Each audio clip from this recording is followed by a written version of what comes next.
सुमित्रा, अपनी इस गरीब बेटी पर यूं बेफिजूल खर्च करना ठीक बात नहीं। अरे तू बेकार में ही इसकी पढ़ाई पर इतने पैसे खर्च कर रही है। मेरी मान तो इसके हाथ पीले करवा दे। अच्छा वैसे मैं ये मिठाई लाई थी, मेरे बेटे ने मेरे लिए 500 एकड़ का घर खरीदा है। उसकी लाखों की नौकरी लग गई है। अगर तुम्हारा बेटा होता तो तुम्हें ये बात समझ आती। इन लड़कियों की बस की कहाँ है ये घर खरीदना। खैर मैं चलती हूँ, और भी जगह मिठाई बांटनी है। सुमित्रा की गरीबी का मजाक उड़ाकर और उसे ताना देते हुए रमोला वहां से चली जाती है। काश मेरा भी बेटा होता तो मेरे लिए बड़ा सा घर खरीदता। सुमित्रा उदास होकर काम पर चली जाती है। शाम को सुमित्रा घर लौटती है तो उसकी बेटी सलोनी ने खाना बना दिया होता है। खाना खाकर वो दोनों सो जाती हैं, लेकिन अपनी माँ के सोने के बाद सलोनी उठ जाती है और पढ़ाई करने लगती है। मैं ये सरकारी नौकरी की तैयारी करके रहूंगी। अपनी माँ की मेहनत को मैं यूं जाया होते नहीं देख सकती। सलोनी आधी रात तक उधार लाई हुई किताब से पढ़ाई करती है।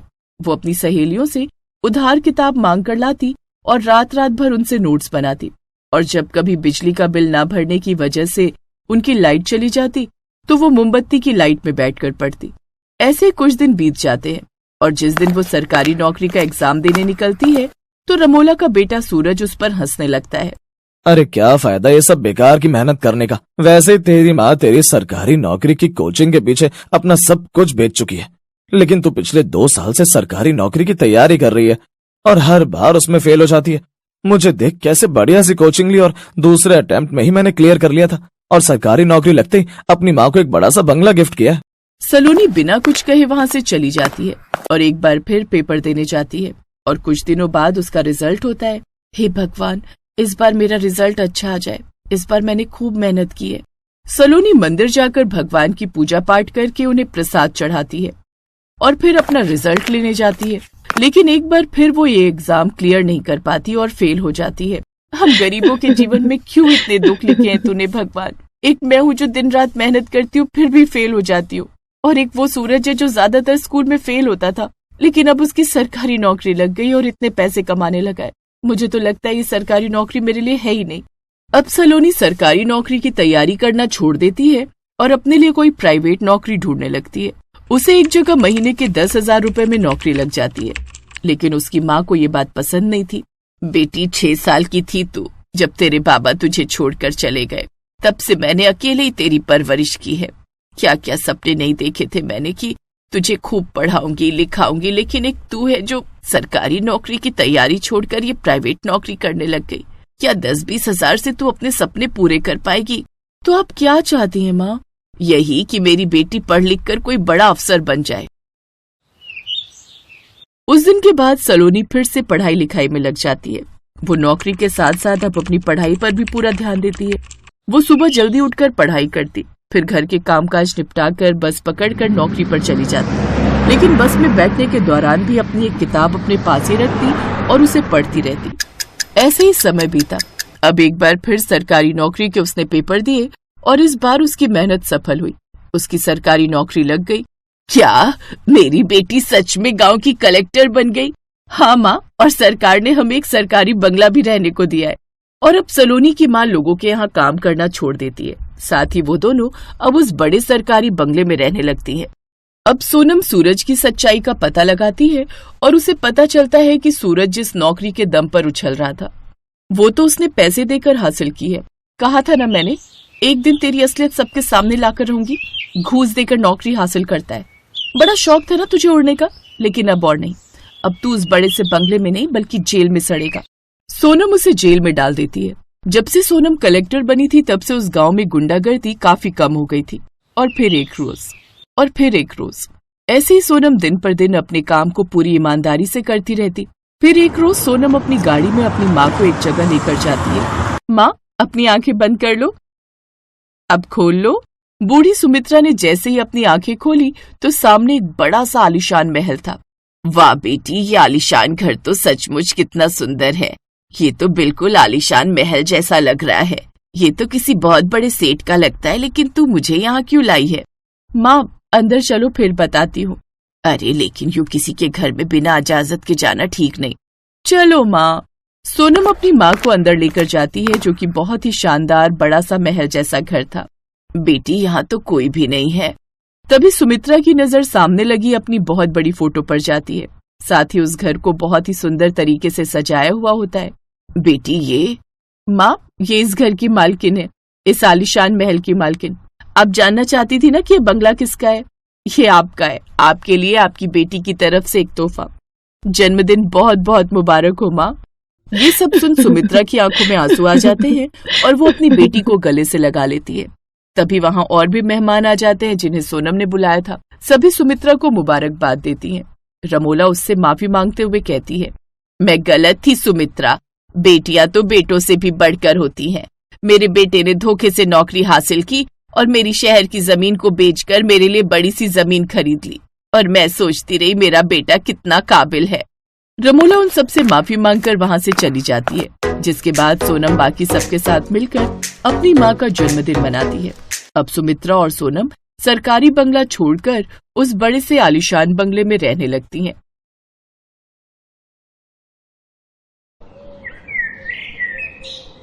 मोहिनी धर्मपुर नाम के एक गांव में रहती थी, जहां ज्यादा सुख सुविधा थी। मोहिनी बचपन से बहुत से सपने देखने वाली लड़की थी, जो हमेशा दूसरों की मदद के लिए तैयार रहती थी। उसके पिता एक बकरी चरवाहा थे, जिनके पास ढेर सारी बकरियां थी। मोहिनी भी बकरियों को लेकर ऊंची पहाड़ों पर चराने के लिए ले जाती थी। उस ऊंची पहाड़ी से कई सारे बादल ही बादल नजर आते थे। उन बादलों को देखकर मोहिनी कहती, शादी से पहले तो मुझे ये धर्मपुर गांव मिल गया, लेकिन शादी के बाद काश मुझे कोई जादुई गांव वाला ससुराल मिल जाए, जहाँ खूब सारे बादल हो, जिन पर बैठकर मैं उड़ सकूं, चंदा मामा सूरज से मैं बातें कर सकूं। हाय, काश ऐसा जादुई गांव का ससुराल मुझे मिल जाए, तो फिर अपनी तो लाइफ सेट हो जाए। बस मैडम, अगर दिन में सपने देख लिए हो तो अब नींद से जाग जा। और वो देख, तेरी बकरी पहाड़ से नीचे की ओर जा रही है। कहीं ऐसा ना हो कि वो पहाड़ी से नीचे गिर जाए और तेरे माँ बापू आज ही तुझे पीट पीट कर तेरे जादुई वाले गांव में पहुंचा दे। नहीं नहीं, चल उसे रोकते हैं, जल्दी चल। मोहिनी अपने माँ बाप के साथ रहती थी। उसके पिता बकरी चरवाहा थे। मोहिनी उनकी इकलौती बेटी थी। उसकी अब शादी की उम्र हो चली थी, इसलिए अब उसके घर वाले उसके लिए लड़का देखने लगे। कुछ समय बाद उन्होंने विक्रम नाम के लड़के से मोहिनी का ब्याह कर दिया। मोहिनी अपने ससुराल आ गई। सुहाग रात की अगली सुबह ठंड के मौसम में मोहिनी अंगड़ाइयां लेते हुए बिस्तर से नीचे उतरी। उसका पति विक्रम अभी तक सो रहा था। हाय, ये तो मुझे सचमुच जादुई गांव का ससुराल मिल गया। मेरा तो सपना सच हो गया। तभी बादलों में से उड़ती हुई एक परी आई। ससुराल की पहली सुबह मुबारक हो महारानी, आपका दिन शुभ हो। अब मैं चलती हूँ। मोहिनी को ये सब देखकर बहुत अच्छा लग रहा था। अचानक उसके पास ही एक बादलों का ढेर आ गया। मोहिनी ने बादलों को छुआ और उसे छूते ही वो बादलों पर बैठ गई। बादलों पर बैठकर ही वो उड़ने लगी। ऐसा सुख तो मेरी किसी भी सहेली को नहीं मिला होगा। तभी उसके सामने चंदा मामा आ गए। कैसी हो मेरी भांजी? अरे चंदा मामा, आप? मैंने तो सुना था आप रात में निकलते हो। आप दिन में कैसे आ गए? रात में तो मैं बाकी लोगों के लिए निकलता हूँ, मैं खास तुम्हारे लिए आया हूँ। तुम दिन रात जब भी मुझे बुलाओगी मैं आ जाऊंगा। चलो, मैं तुम्हें अपने दोस्तों से मिलवाता हूँ। ठीक है, चलिए। चंदा मामा ने मोहिनी को अपनी गोद में ले लिया। अब वो चांद पर ही बैठी थी। चंदा मामा उड़ते उड़ते उसे सबसे पहले सूरज के पास लेकर चले गए। कैसी है मेरी भतीजी? बादलों की दुनिया में तुम्हारा स्वागत है। सूरज चाचू, आप? मुझे तो यकीन ही नहीं हो रहा कि मैं आप लोगों से मिल पा रही हूँ।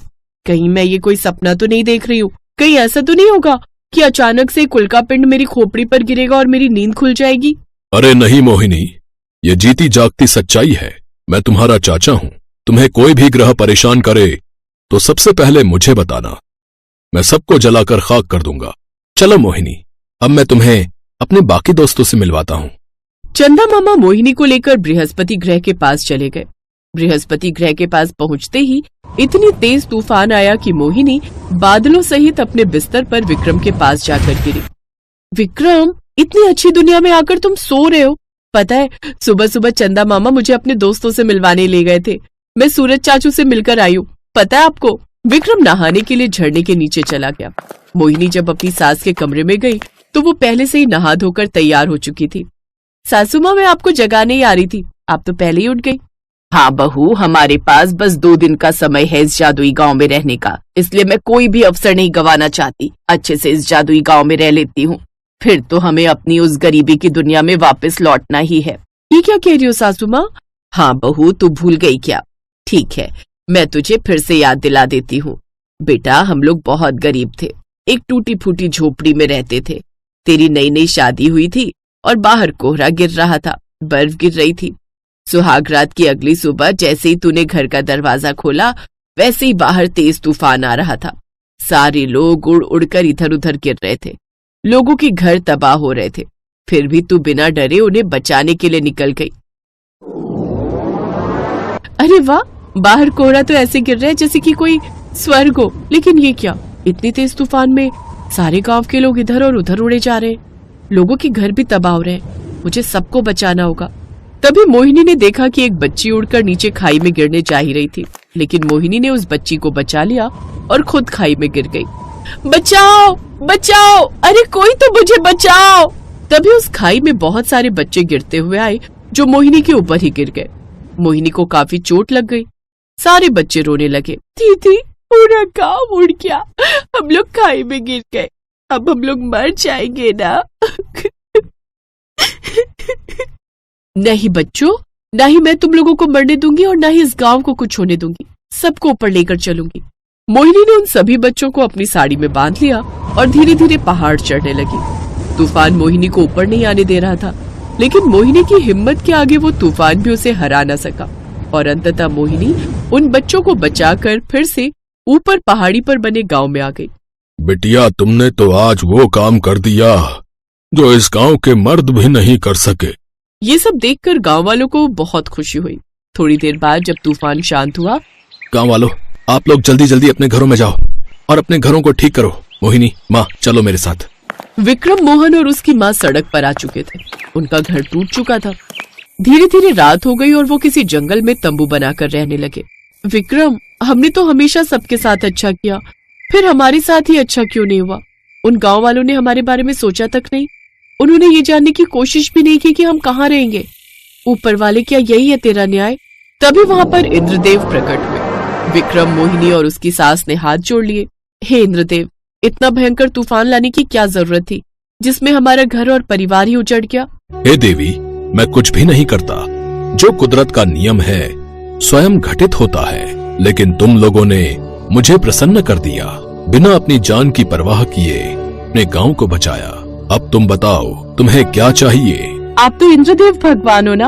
हम मनुष्यों की ख्वाहिश पूरी करना तो आपके बाएं हाथ का खेल है। मेरा बचपन से एक सपना था कि मेरा जादुई गांव में ससुराल हो, जहां मैं बादलों में उड़ सकूं। क्या मेरा ये सपना पूरा हो सकता है? धरती लोक पर जादुई गांव होना तो असंभव है, लेकिन हाँ, केवल 2 दिन के लिए मैं तुम्हें बादलों में जादुई गांव का ससुराल दे देता हूँ, ताकि तुम अपने बचपन के सपने को जी सको। इतना कहकर इंद्रदेव अंतर्ध्यान हो गए और कहानी एक बार फिर से प्रेजेंट टाइम में वापस आ गई।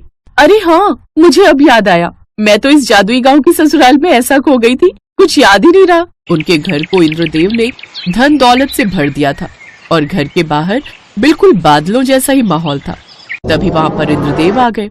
मोहिनी की मासूमियत की वजह से मुझे ये करना पड़ा। ये राजमहल तुम्हारा है, ये सारी धन दौलत तुम्हारी है। ये सब जानकर मोहिनी बहुत खुश हुई। थोड़ी ही देर बाद गांव वाले उनके राजमहल में आए और माफी मांगने लगे। अरे, आप लोगों ने बिना अपनी जान की परवाह किए हमें बचाया, लेकिन सब कुछ ठीक हो जाने के बाद हम इतने मतलबी हो गए कि आपके घर की तरफ ध्यान ही नहीं दिया। ऊपर वाले ने आपको आपके कर्मों का फल आपको दे दिया। आप लोग हमेशा खुश रहे। अब मोहिनी का जादुई गांव का ससुराल तो नहीं था, लेकिन वो राजमहल किसी जादुई महल से कम भी नहीं था, जहां हर तरह की सुख सुविधा थी। अब मोहिनी अपने पति विक्रम और अपनी सासू माँ के साथ खुशी खुशी उस राजमहल में राज करने लगी।